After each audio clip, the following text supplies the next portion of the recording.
At the outset, I would like to acknowledge the substantial contribution of the business community to our country's economic development. Whether you come from the well-established family businesses in Queen Street, Port of Spain, to Main Road, Chagonas, to the newly emerging and dynamic businesses in Pinal Debe, or the mature businesses in Tobago, the business community throughout this country has demonstrated a pioneering spirit, entrepreneurship, and has shown the ability to take risk across the business cycle, especially in our post-independence era.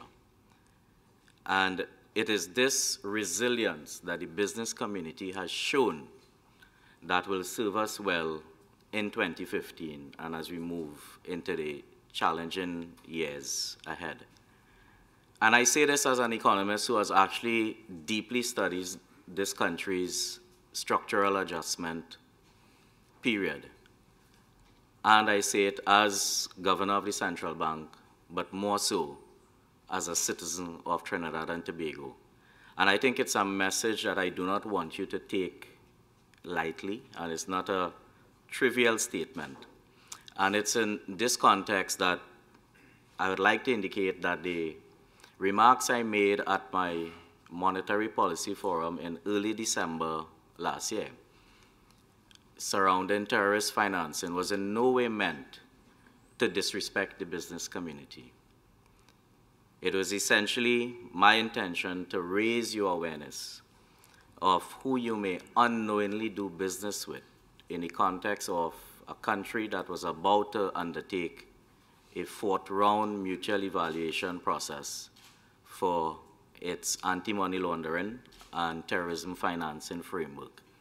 A country where the regulatory authorities, including the central bank, had already stepped up its level of scrutiny and compliance when it came to money laundering and terrorism financing. And as you all know, a country that is caught in the cross currents between the North and South when it comes to the drug trade. So it was simply my intention to raise your awareness. So why am I here today, apart from the fact that Catherine and Munilal asked me to come and speak to you all after the initial meeting? I think it is imperative that the central bank, as an authority on economic matters, and again, I don't say that lightly, and with the expertise on all aspects of the economy, that we do speak on the economic outlook. But I am very selective about when and where the central bank will speak. We do not join the fray. We stay apart from the fray, and then we will choose the time wisely when to speak. And over the last month and a half, I think there's been tremendous commentary about the impact of falling oil prices on the economy. And I've been on record as saying much of that commentary seems to be ill-informed. As a matter of fact, I think we seem to have spawned some Google economists over the past month and a half, because suddenly everyone's an expert on central banking, on the balance of payments, on fiscal policy. At the central bank, as you may know, we have the data and the expertise when it comes to monitoring the country's balance of payments, the foreign exchange market, inflation, and economic performance. We're the only institution with a research department that houses at least 20 of the best trained economists in the country. And including in that department, we do have some of the best energy economists, a few of whom have spent considerable time in the state energy sector at the level of energy planning and energy negotiations. So when I speak with the benefit of an expertise and a 50-year track record of an institution that says basically and as all central bankers are prone to do, we do not panic. We analyze, and then we take action as necessary. So there are some who expect me to simply run around like chicken litter and say the sky is falling. Central bankers don't do that. Governors don't do that. Because if I were to do that, what sort of message would I be sending to you, the business community and the general public, about the need at a time when we have to foster confidence? So we understand what we need to do as leaders. So my presentation this morning will basically give you our view, the central bank's view, on where we see energy prices over the medium term. And in that context, I'll talk around our LNG export base. I'll use that as the launching pad to give you a sense of how the balance of payments is likely to evolve over the next 3 years and what that means for the foreign exchange market. And I'll spend a little time in the foreign exchange market clearing up some of the myths that have been perpetuated over the last year surrounding the so-called changes that I've made that have disrupted the market. I'll give you an idea of our view on economic growth for 2015 only. And in the context of what's happening with inflation, the policy measures that the central bank would be putting in place. And I'll also show you a slide on how we see the government closing the fiscal gap, because I think that's a piece of information that seems to have been missing in the national commentary. And I will actually end with some, what I consider to be some key takeaways. And I think the first point to note is this. Trinidad and Tobago is a gas-based economy.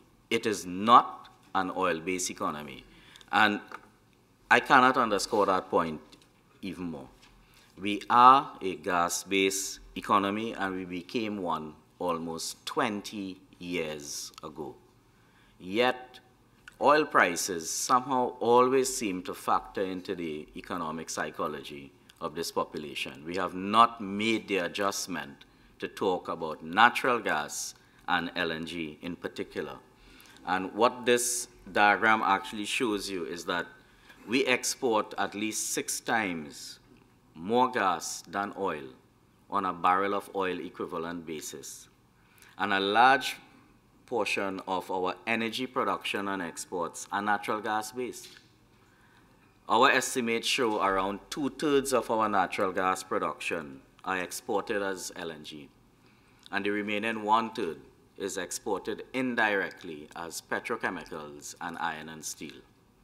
And at the central bank, we estimate that natural gas now contributes roughly 2/3 of the government's energy revenue, and oil, the remaining 1/3 of that energy revenue.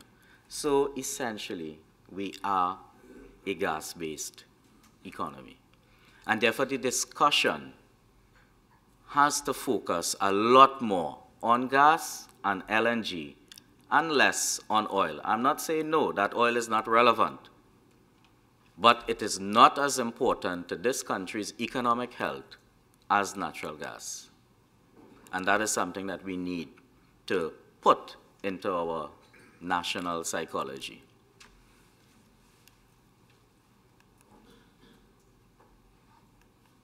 Now, what is actually very important when we talk around LNG is the fact that when we started our foray into the LNG market, our major market was the United States. The US accounted for almost 75% of our LNG exports 10 years ago, and the rest was essentially shared amongst Latin America and Europe. Today, that situation has changed, where the US now accounts for around 10% of our LNG exports. And therefore, We talk diversification, and yet we have not realized that when we look at the energy sector, we have diversified within the energy sector.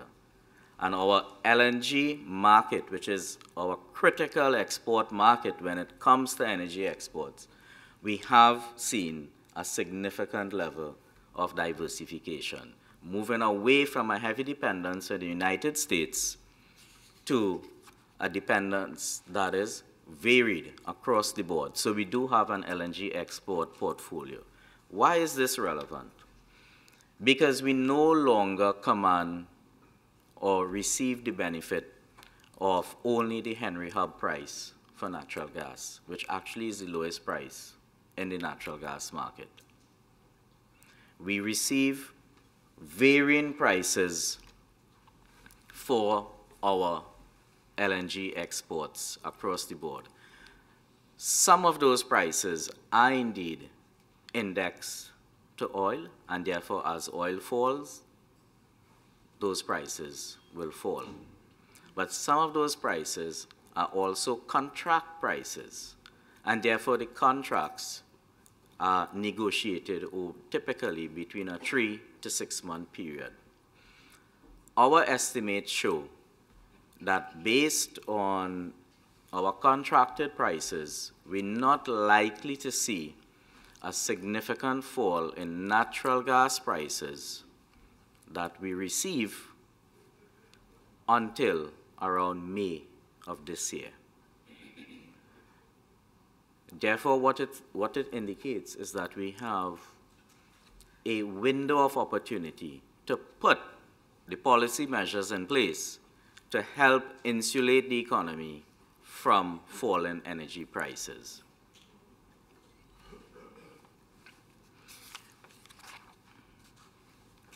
Our estimates of what is the 0.14 netback price suggest that that price is averaging around $5 per MMBTU, which is almost double what was the original budgeted price, which was the Henry Hub price of $2.50.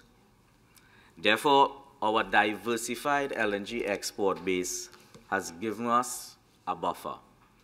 And I'm not saying here that we need to be complacent. What I'm saying is that it has given us a buffer that will give us time to put the appropriate measures in place. Again, so there's no need to panic in that sense. Almost 1/2 of the fiscal year would go by without there being a major impact on the energy revenue position. That doesn't mean to say that you sit back and say all is well. It says, let us plan properly and wisely for what is to come. And in that planning, let me give you a sense of what is the central bank's view on energy prices.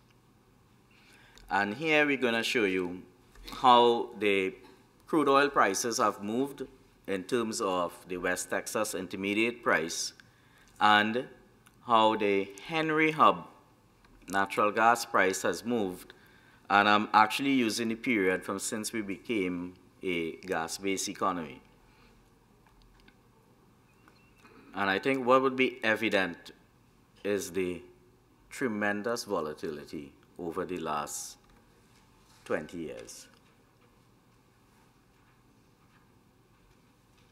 So WTI is in blue and Henry Hub is in red.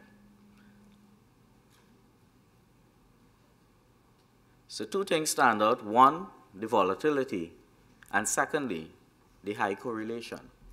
So we know they do move in tandem, with lags, of course. And what you will actually notice is the current fall in oil prices and natural gas prices represent the 4th decline in oil prices and energy prices over the last 20 years. So one, we've been there before, and we've come out from it. So it is not new, it is part of being an energy-based economy. You will face volatility. Secondly, what is the central bank's view on energy prices? We are treating the energy price shock as a cyclical phenomenon, meaning we are prudently and cautiously assuming that prices will remain low over the next 2 to 3 years for planning and budgeting purposes. And while the prices will remain low and you're likely to see a rebound over the period of time, and we are assuming that the prices will not go back to the immediate pre-2004 levels. So we are being very conservative in our energy price assumptions. As a matter of fact, we are using the similar energy price numbers that the government has used for its revised budget, which is US $45 per barrel for oil and $2.50 for natural gas. So we are treating this fall in energy prices as a shock. And we're being very prudent in that treatment.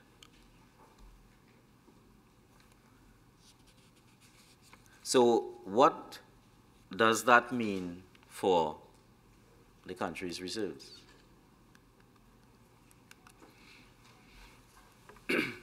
And here what I would show you is how our country's reserves have actually built up from the late 1980s to now.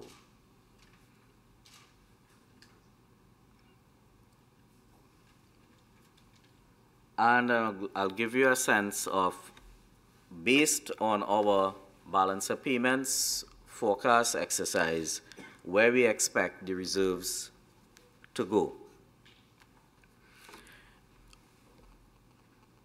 Our balance of payments exercise assumes that, as we've said before, that the energy prices are likely to remain low. We've also taken into account what is likely to happen to energy production, and again, we've made very conservative assumptions on energy production. As a matter of fact, we've assumed that 2015 will actually mirror 2014 in terms of supply disruptions, that 2014 turned out to be one of the worst years when it came to supply disruptions in the energy sector. And we have factored in the cost rationalization exercises underway by BP and BG. But there is one, what I would call in a sense, a game changer in the system that somehow hasn't gotten the attention, and that is the Starfish well that came on stream in late December.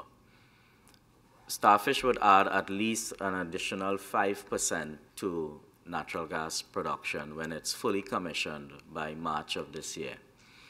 And the way how the energy sector is actually interwoven, that additional natural gas production would be reflected eventually in higher LNG production, and it would help in terms of at least stabilizing or raising some of the output in the petrochemical sector. So you have positive knock-on effects taking place from additional gas production that's coming on. Of course, Starfish is not enough to close the supply gap that exists when it comes to natural gas, but it would help to start closing that gap, which we expect to be almost fully closed by maybe after 2017 or so.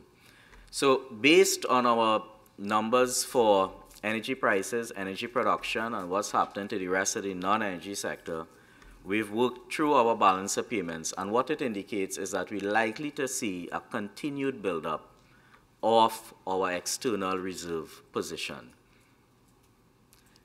And we're likely to continue seeing current account surpluses averaging around 5% to GDP, not as high as in previous years, but still very respectable current account surpluses, indicating that we would actually have more export earnings available relative to imports.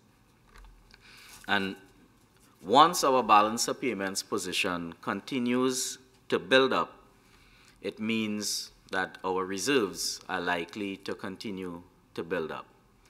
And there's been a lot of speculation, a lot of commentary around the fact that, well, Trinidad and Tobago would be approaching the IMF soon for financing. Let me make this quite clear again. A country only approaches the International Monetary Fund when it has balance of payments difficulties. From what you see here, we are actually building up or projected to build up reserves over the medium term, despite low energy prices. And therefore, we do not have balance of payments difficulties. And therefore, the conditions do not exist for us to approach the fund. And even then, if we look at what we have this year, we have $11 billion in terms of reserves. Therefore, we still have a stock of reserves that's available to use in the event that nothing happened in the next 3 years to build up the reserve. If that reserve build-up turned out to be zero, we would still have $11 billion left that would be available for use. And of course, a number of other policy measures would have to kick in place to support that particular event. Therefore, let me make it quite clear, the conditions do not exist for us to approach the IMF. So now that we've put the reserve numbers on the table, you know about the impact of falling energy prices on reserves. Let me put to rest any fears you may have that the country's reserves are in danger. For the business community, foreign exchange reserves actually represent funding for your trade needs because it is from the reserves that we make our interventions in the foreign exchange market. And the typical question I get from the business community is, why starve business for foreign exchange when central bank sits on $11 billion in reserves? Well, let me answer that. That headline says, reserves are the country's insurance against external shocks. As the guardian of the country's reserves, we have to balance today's needs against tomorrow's needs. We're the only entity that can do that. And that is a duty that we take very seriously. And therefore, if the reserves are the country's insurance against external shocks, when the shocks are happening, that is when you start to activate and make more use of your reserves to help insulate the economy from the shocks that are taking place. But we simply cannot take up the country's reserves and hand it over and say, use it as you want. There has to be a measured approach to how we use these reserves. So let me ask you this question. What does $100 million represent to you in this room?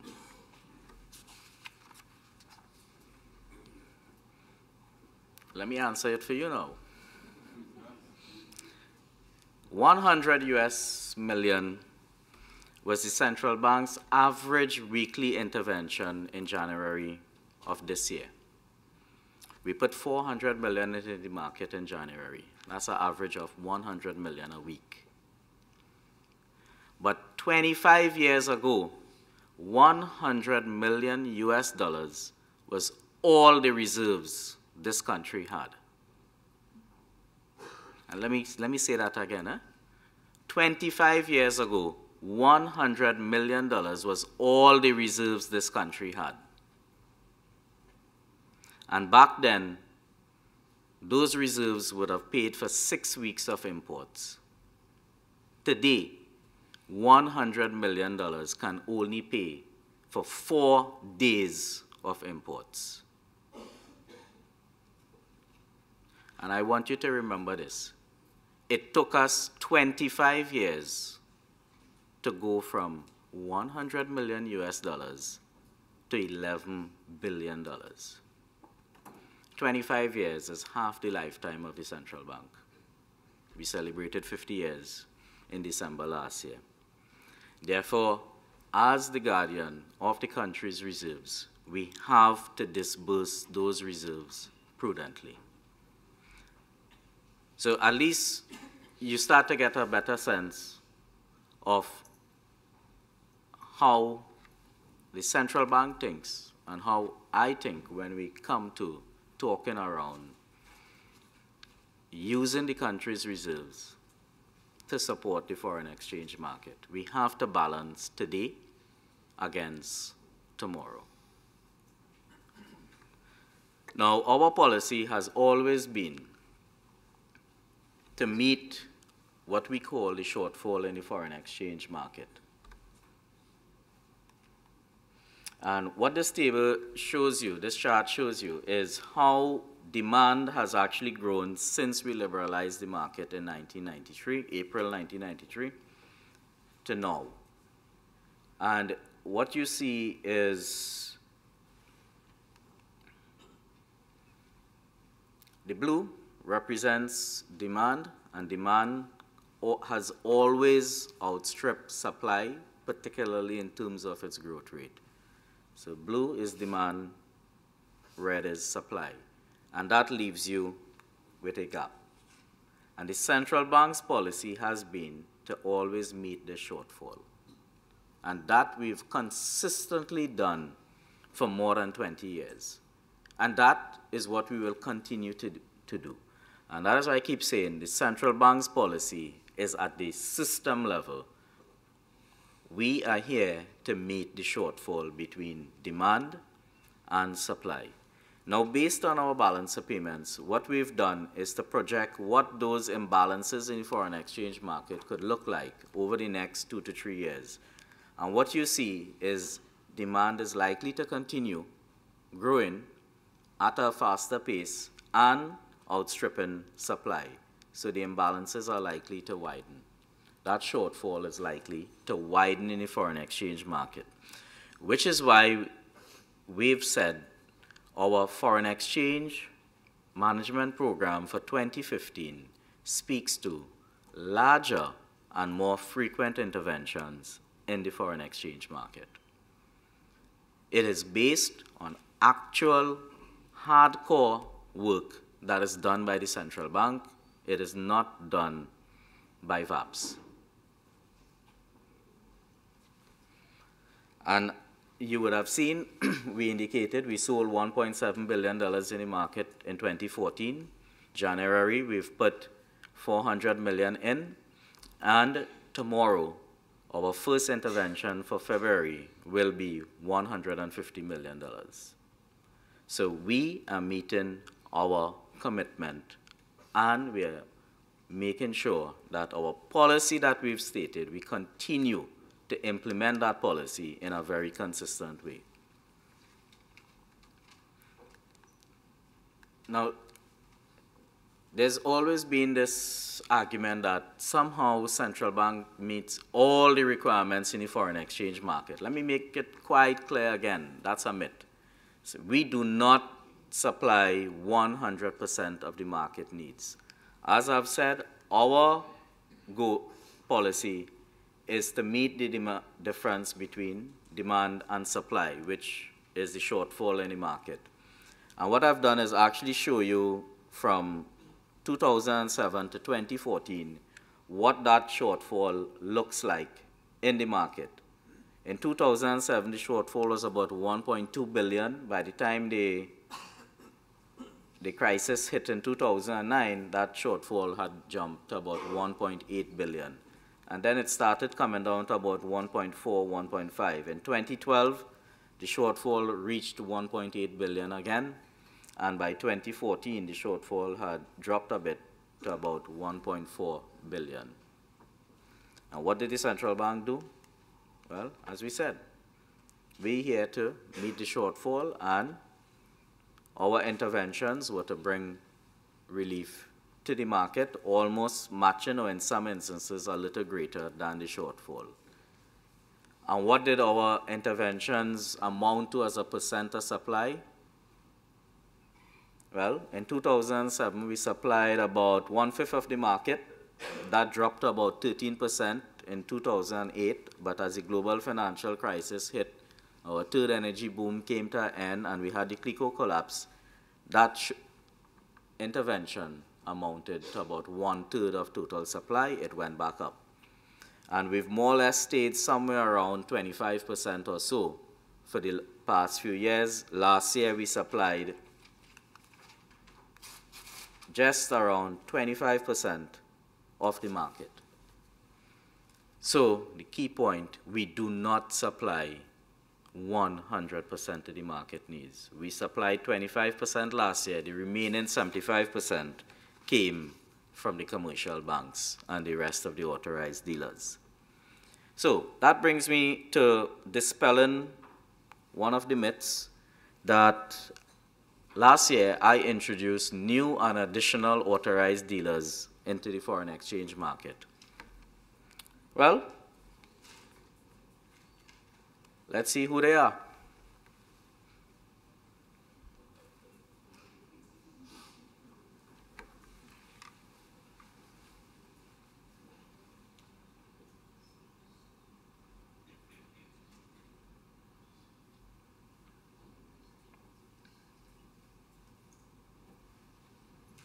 Ladies and gentlemen, there were always 12 authorized dealers in the foreign exchange market when I assumed office in July 2012.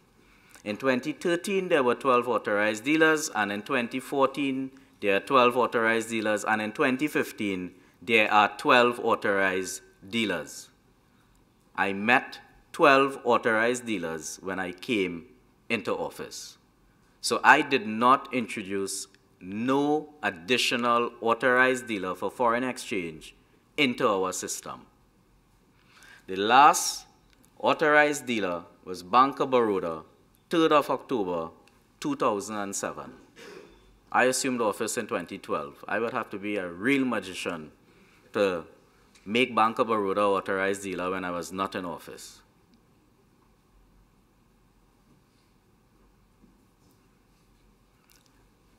There were always 12. 12 still exists.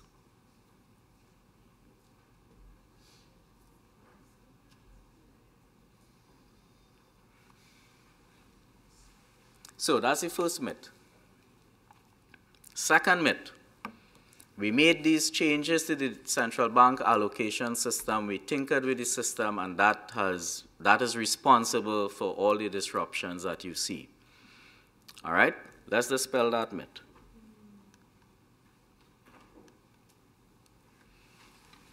These are your 8 authorized dealers that are banks.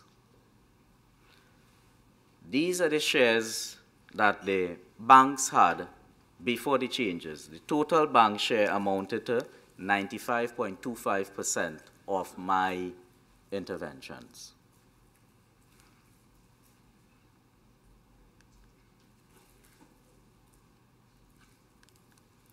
These are the 4 what we call non-bank authorized dealers. And their total share amounted to 4.75% of my interventions. There were, if you'll notice, there were only 2 of the non-banks were actually receiving interventions. 2 others were not. They are at 0. Massive Finance and Development Finance were not receiving any interventions. So let me ask you this question. You have entities or licensed as authorized dealers for foreign exchange. You do not have them as part of your intervention system. What do? Well, you have 2 options. You could say, I need to take you out of the system because you're not doing anything. Or I bring you into the system. Tell me, what do the principles of natural justice say? If I move you out of the system, did I give you the opportunity to participate? Right? And then legally, you could then come after the central bank and say, why did you revoke my authorized dealer status when you did not give me the chance to participate? Therefore, we said, okay, let's bring them inside. But let's bring them inside in a way that they do not disrupt the system in the interest of fairness and equity. So, we brought them in, and you'll notice the share of the non-banks moved from 4.75% to 5%. That's an increase of 0.25 basis points, actually. The share of the banks moved from 95.25% to 95%. So tell me if the banks were materially affected by the change. And if you'll actually notice that most of the share for the non-banks actually came from Answer Merchant Bank.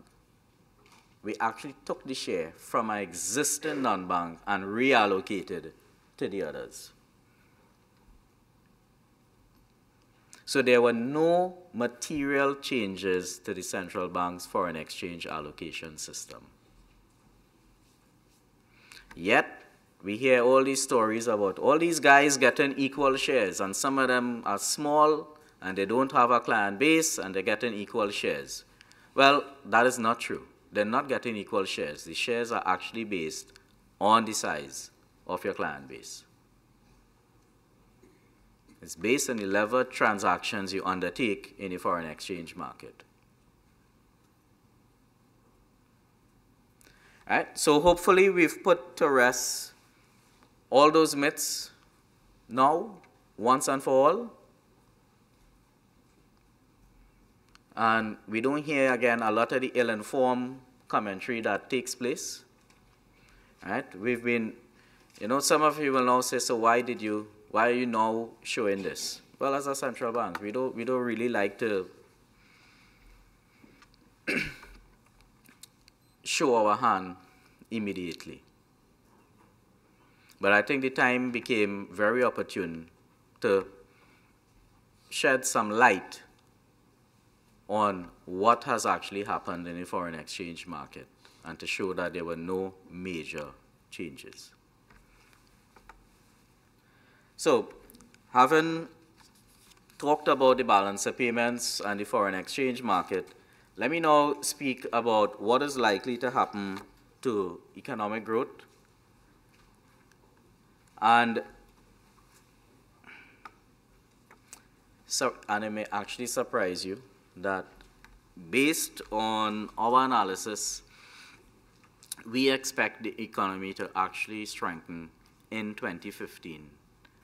And that strengthening would be led by the energy sector. Bear in mind here, we are talking about real economic growth. So we are looking at really and truly at the level of production that is taking place and is, in a sense, separated from what is happening with the energy prices. When we, as I've indicated before, we are basically assuming, even in the energy sector, that supply disruptions, both planned and unplanned, are likely to continue in 2015, as they did in 2014, which was one of the worst years, that BP and BG would continue with their cost rationalization exercises, but some of that impact would be mitigated by what's happening with increased natural gas production coming from the Starfish well. So we are looking at economic growth growing by about 1.5% in 2015, up from our revised estimate now of about 0.8% for 2014. We expect the energy sector to grow by about 1% in 2015, and this is actually a turnaround from the contraction of about 1.7% that was experienced last year. And it would surprise you that this is actually the best performance in the energy sector in the last 3 years. With respect to the non-energy sector, we expect it to slow to about 2% in 2015 from the 3% that was recorded, the growth that was recorded in 2014. So again, the news is not all doom and gloom. We expect to see growth, not stellar growth, but fairly respectable growth in the context of what is happening. And bear in mind, these projections are, again, based on very conservative assumptions. In terms of inflation, I think the real issue here is that the TNT economy seems to be approaching full capacity, which is almost like a contradiction given what's happening with the energy prices. And that has been reflected in a number of indicators. And I've only put one indicator here, which is what is happening to inflation. And this actually shows you, this blue line shows you what's happening to headline inflation. And over the past year, we've seen headline inflation actually creeping up. It's now around 9%. At the start of 2014, we were looking at an inflation rate of about 5.5%. Now, much of that inflation has been driven by what is happening to food prices. And if you notice, and that's the red, food prices are extremely volatile. They reflect a number of different shocks. But over the past year, much of the increase we've seen in food price inflation reflects domestic supply shocks. When we look at what is called core inflation, where we strip out the impact of the volatile food prices from what is the headline, the core inflation, which is reflective of underlying pressures, would suggest that underlying pressures are relatively stable. But when we look at other indicators, such as the unemployment rate, which is now at a historical low of just around 3.5%, it would suggest, and the fact that you, the business community, continue to report shortages of particularly now skilled labor, it suggests that we could see higher wages and salaries in the coming year as you seek to attract labor elsewhere to meet your particular business needs. Consumer credit, in particular, has also grown very strongly over the past few years, especially in the context of the low interest rate environment. And that is reflected in what we would call a level of exuberance in terms of consumer imports, particularly for consumer durables and items such as motor vehicles. Of course, with the consequent spillover effects in terms of congestion. And, I asked the question, last year we sold about 15,000 motor vehicles. I don't know if this year we could continue selling another 15,000, because we may end up, as we reverse from our garages, we might meet the traffic. So it's also part of how you need to understand what your behavior is also doing when we speak around the economy, because those consumer imports are, of course, financed through foreign exchange, and they're another hit. You've seen some of the numbers being bandied around in terms of credit card payments, online credit card payments. Last year, credit card payments on a gross basis hit $640 million US. The year before was another 550 million. So we're looking at over $1 billion US in credit card payments in the space of 2 years. And you need to bear this in mind. And why? And it's not, I'm saying you don't use your credit card. It's that you need to understand credit card payments are first priority over foreign exchange. Therefore, before the bank clears your bill for your supplier, it must pay the credit card first. So we need to understand that's how the market is structured and how it operates. Right? Motor vehicles are another major component of import demand. Numbers again around at least 400 million in 2014, another 500 the year before, 500 the year before. So you see it, how it all starts to add up. And then you ask the question, are we financing productive investment? That's the bottom line. The reserves are precious. So are we financing productive investment at the end of the day? Are we preparing ourselves for the challenges that we see ahead of us? And again, that's behavior. That's your behavior. And we at the central bank have our tools that we would use to try and influence that behavior and to try and bring a level of stability back to the economy. And before I do that, let me just try and shed some light on the government's fiscal side. We do know that the government had revised its budget based on the falling energy prices, and they've repegged at $45 a barrel for oil and $2.50 for natural gas. What does that mean? Well, the original fiscal deficit target was about $4.4 billion, roughly 4.5, just under 4.5. Based on the repeg numbers, the estimated energy revenue loss is about $3.5 billion. And that means you're looking at a revised fiscal deficit of close to about $8 billion. So the key question, of course, is how will the government plug this fiscal gap? And while a lot of this is still being worked through at the Ministry of Finance, some of the adjustment measures are the fall in the energy subsidy. As the prices come down, there's less to be expended on the energy subsidy. Therefore, that's a savings of about $1.9 billion, almost $2 billion. They've indicated that they would cut non-essential goods and services across all ministries. That's another estimated savings of about $3 billion.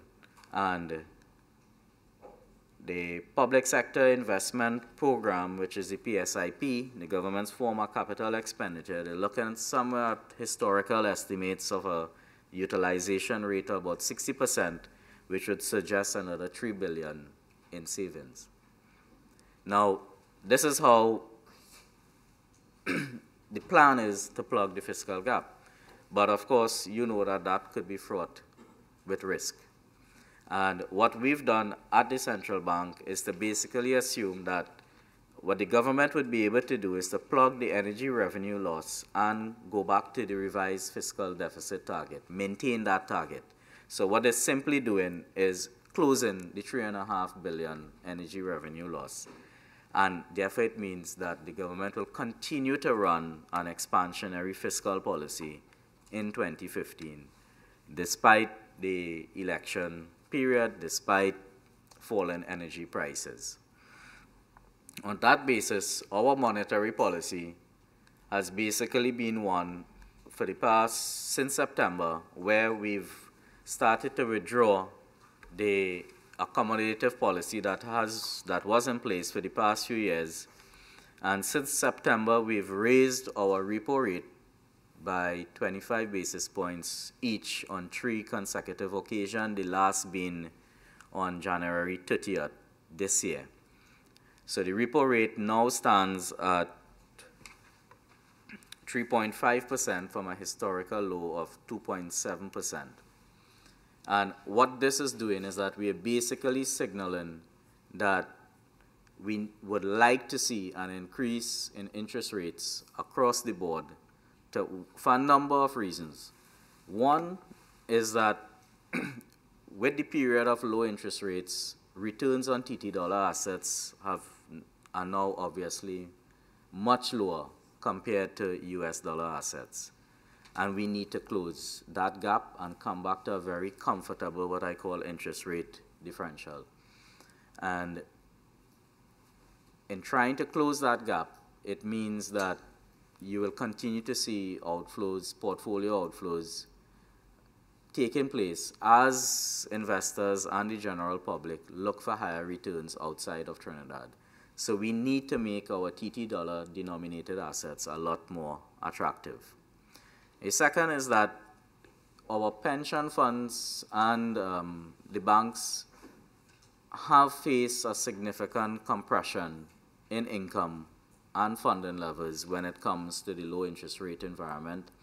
We've seen the bank's interest income compress significantly, and that meant they've had to look for other non-interest income sources. And of course, that's reflected in higher fee income, and sometimes if you walk through the bank, they might charge you for breathing. So, so we wouldn't want that to happen. So when we look at our pension funds, their funding levels have obviously come down. Much of their portfolios are in fixed income instruments, and with the low interest rates, again, the returns are very lower than expected. So we needed to start looking at, in terms of maintaining a level of financial stability, starting to bring an end to this era of low interest rates. Of course, as we talked about what's happening with inflation and the strong growth of consumer credit, we need to stave off some of that excessive credit growth that we are seeing, and that could only be done through higher interest rates. So as a central bank, what we're trying to do is, one, insulate the economy from the external shock that's taking place with respect to falling energy prices by being very conservative in our assumptions, by activating and making more use of the external reserves, which are there to help protect the economy when the shocks are taking place, and by gradually raising interest rates to provide a lot more attraction to our TT dollar assets. We need to keep some of those assets home, and to help deal with what we're seeing in terms of the strong growth in consumer credit. So the basic take-home message here is really, one, we have an economy that has been diversified. It's an economy in the energy sector. It's a gas-based economy, and our LNG export base is well diversified. That provides a buffer to us.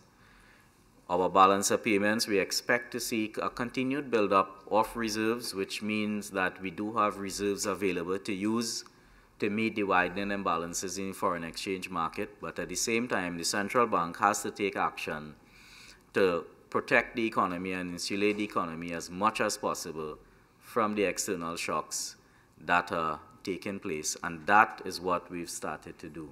And just as I began my talk by indicating that it is the business community at the end of the day that we need to help meet those challenges head on, we would require the resilience, again, of the business community, which has shown repeatedly, especially in the late 80s and early 90s, that as a people, we can withstand the challenges ahead.